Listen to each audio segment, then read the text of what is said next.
Permintaan mengejutkan di tengah sidang, Amar Zoni desak CCTV dihadirkan. Di tengah persidangan yang digelar di Pengadilan Negeri Jakarta, Amar Zoni membuat pernyataan yang langsung menyita perhatian publik. Dalam sidang dengan agenda pemeriksaan saksi meringankan, Amar tiba-tiba mengajukan permintaan yang dianggap sangat krusial, menghadirkan rekaman CCTV dari dalam rutan. Menurut Amar, rekaman itu bukan hanya penting, tapi menjadi kunci pembuka seluruh rangkaian fakta yang ia yakini belum terungkap. Alhamdulillah semuanya berjalan dengan baik dan makin terang benderang. Tapi kami mohon CCTV dihadirkan karena itu kuncinya, tegas Amar kepada wartawan. Permintaan ini sontak menjadi sorotan. Dalam kasus dengan tuduhan seberat ini, kehadiran rekaman visual seperti CCTV memang bisa menjadi penentu antara klaim dan kenyataan. Pernyataan Amar ini pun membuka babak baru dalam proses hukumnya. Namun yang jadi pertanyaan besar, apa yang ingin benar-benar ia buktikan lewat rekaman tersebut? Amar bongkar dugaan di balik jeruji. Ada rekayasa? Tak berhenti di permintaan menghadirkan CCTV, Amar Zoni melanjutkan dengan tuduhan serius terhadap situasi yang dialaminya di dalam rutan. Ia menyatakan ada indikasi kuat rekayasa dalam kasusnya, bahkan menyebut adanya tindakan tidak manusiawi dari oknum tertentu. Kalau CCTV tidak dihadirkan, artinya ada yang ditutupi, kata Amar, menegaskan bahwa hanya dengan bukti visual itulah keadilan bisa ditegakkan.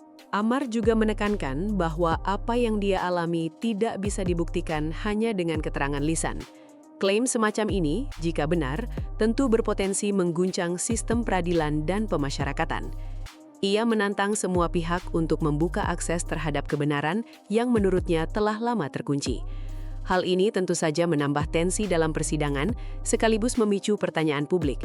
Jika benar ada rekayasa, siapa yang bermain dan apa motifnya? Surat resmi Amar Zoni ke Majelis Hakim, apa isinya? Amar Zoni tak hanya berbicara lantang di hadapan media. Dalam persidangan, ia bersama kuasa hukumnya juga menyerahkan surat resmi kepada Majelis Hakim. Surat itu berisi permohonan agar jaksa penuntut umum diperintahkan menghadirkan alat bukti berupa rekaman CCTV. Ini bukan langkah sembarangan. Dengan membawa bukti permintaan tertulis ke pengadilan, Amar ingin memastikan bahwa permohonannya tercatat dan tidak bisa diabaikan. Sebagai terdakwa, kami memohon agar perkara ini diperiksa secara terbuka dan CCTV dihadirkan di persidangan, jelas Amar. Surat ini menjadi tekanan hukum formal terhadap pihak kejaksaan untuk tak lagi mengabaikan tuntutan bukti konkret. Namun hingga kini belum jelas bagaimana tanggapan dari pihak JPU terhadap permintaan tersebut. Yang pasti, langkah Amar ini menunjukkan ia tak ingin hanya pasrah pada arus sidang, melainkan aktif menuntut pembuktian yang transparan dan terbuka. Harapan Amar tak dipindah ke Nusa Kambangan. Kenapa takut? Di balik desakan menghadirkan CCTV, Amar Zoni mengungkapkan kekhawatiran yang lebih personal. Ia berharap agar proses hukum yang berjalan ini bisa menjadi alasan dirinya tidak dipindahkan kembali ke lapas Nusa Kambangan.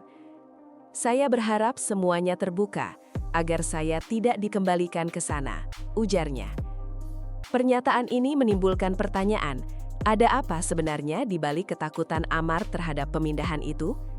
Seperti diketahui, Nusa Kambangan dikenal sebagai tempat penahanan dengan keamanan maksimum. Bagi narapidana kasus narkotika seperti Amar, penempatan di sana bisa jadi berkaitan dengan tingkat risiko.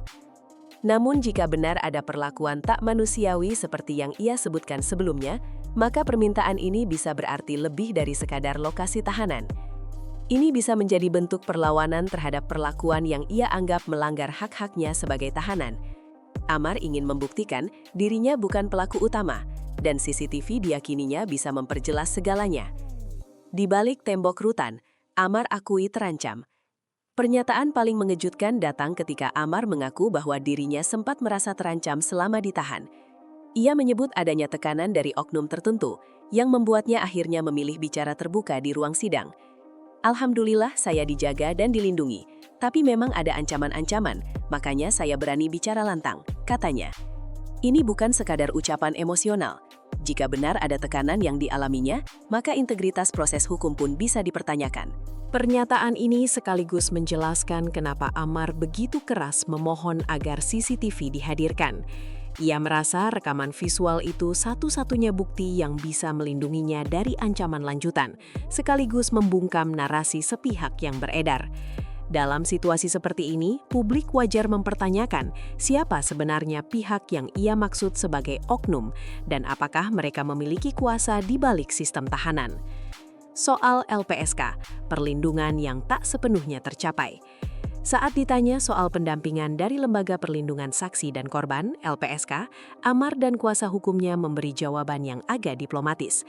Mereka menyebut bahwa urusan LPSK bukan lagi dalam kendali mereka, melainkan berada di tangan pihak lain. Ini memunculkan asumsi bahwa permintaan perlindungan mungkin pernah diajukan namun tidak berjalan sesuai harapan. Ketika seorang terdakwa merasa perlu dilindungi karena ada ancaman, semestinya mekanisme negara hadir sepenuhnya. Tapi dalam kasus ini, seolah ada jeda antara kebutuhan dan realisasi. Meski Amar mengatakan dirinya kini merasa aman di Lapas Narkotika Cipinang, tetap saja pertanyaan soal konsistensi perlindungan menjadi sorotan. Apakah lembaga yang dibentuk untuk menjamin keselamatan saksi dan terdakwa dalam situasi rawan justru gagal bertindak cepat? Narasi Amar, keadilan harus terbuka, bukan sekadar formalitas. Seluruh pernyataan Amar Zoni di persidangan menunjukkan satu hal, ia ingin proses hukum yang dijalaninya berlangsung terbuka, bukan hanya formalitas semata. Ia meminta agar persidangan tidak hanya terpaku pada kesaksian sepihak, tapi benar-benar menggali fakta berdasarkan bukti nyata. Dalam pernyataannya, Amar berkali-kali menekankan pentingnya kehadiran CCTV sebagai bukti objektif yang tak bisa dibantah. Dalam dunia hukum, bukti rekaman visual memang menjadi salah satu alat paling kuat untuk membantah atau menguatkan tuduhan. Maka tak heran jika Amar begitu menaruh harapan besar pada tayangan CCTV tersebut. Bagi sebagian orang, langkah Amar ini bisa dianggap putus asa. Tapi dari sudut lain, ini adalah upaya terakhirnya membuktikan bahwa ia bukan pelaku tunggal atau mungkin bahkan korban dari permainan di balik layar. Antara harapan dan realita, Amar ingin pulang tahun ini. Di akhir pernyataannya, Amar menunjukkan sisi yang lebih personal dan emosional. Ia meminta doa dari masyarakat agar proses hukum ini bisa segera berakhir dan ia dapat kembali ke rumah tahun ini. "Saya cuma minta doa, semoga semuanya terbuka dan saya bisa pulang," ucapnya. Kalimat ini sederhana, tapi mencerminkan tekanan batin yang luar biasa. Di balik sosok publik figur yang selama ini dikenal kuat dan percaya diri, tersimpan kekhawatiran seorang pria yang menghadapi ketidakpastian masa depan. Harapannya untuk pulang tahun ini mungkin tampak seperti harapan biasa, tapi di tengah proses hukum yang rumit dan berliku, hal tersebut bisa saja sangat sulit tercapai. Amar tahu betul bahwa waktunya semakin sempit, dan mungkin inilah sebab ia bersikeras agar semua fakta dibuka sebelum terlambat. Apa yang disembunyikan jika CCTV tak dihadirkan? Pertanyaan yang menggelayut sejak awal akhirnya meletup jadi pertanyaan publik. Jika benar CCTV merekam seluruh kejadian, mengapa hingga kini rekaman itu belum juga dihadirkan di persidangan? Amar sendiri menegaskan bahwa jika rekaman tidak dihadirkan, maka ada sesuatu yang sengaja ditutup-tutupi. Dan jika benar ada upaya menutupi bukti, ini bukan lagi sekadar soal persidangan, melainkan persoalan besar tentang keadilan dan transparansi di lembaga penegak hukum. Sejumlah pihak pun mulai bertanya-tanya, siapa yang sebenarnya takut jika rekaman itu dibuka? Apakah karena akan membuktikan ketidakbersalahan Amar, atau justru akan membuka jaringan lain yang lebih besar di balik kasus ini?